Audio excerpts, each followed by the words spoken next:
পুতুলরে পাঠাইছি এই জাবাখড়ি গুছাইতে, ওই বাঁশবাগানে জাবাখড়ি আনতে। দাঁড়ান দেখাইতাছি, পুতুল মনে হয় আসতেছে। পুতুল এটি কোন থেকে আনছো? ওই উত্তরপাড়া থেকে, আমাদের বাসার থেকে। আর কে সাথে? দাদু দাদু আইতাছে ওদিক দিয়ে। কোন দিক দিয়ে? ওই দিক দিয়ে। তা তুমি এত অল্প নিয়ে আইছো কে? এইগুলাই কষ্ট হয়ে যায়। দেখছো সংসারে কাজ করতে কত কষ্ট, আম্মু যে করি। হ্যাঁ, এখন বুঝতে পারছি তোমার কত কষ্ট। এখন বুঝতেছো আমার কত কষ্ট। রাখো ময়লা বসে। এগুলা কিন্তু এই যে পুতুলে নিয়ে আসছে। হ্যাঁ, তারপরে ওটা এবার ভাইরাল ভাইরাল কইটা দিব আজকে।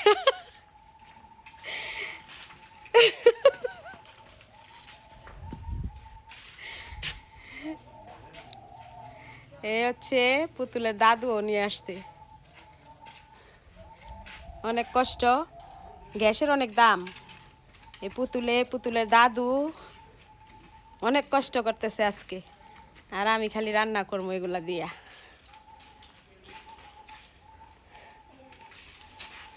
এই গ্যাসের দাম, এগুলা কিন্তু আমাদের নিজেদের বাঁশবাগানের লাকড়ি, আল্লাহর রহমতে কিনতে হয় নাই। এগুলা হচ্ছে আমাদের বাড়ির পিছনে আমাদের বড় বাঁশবাগান আছে, তো সেখান থেকে নিয়ে আসছে।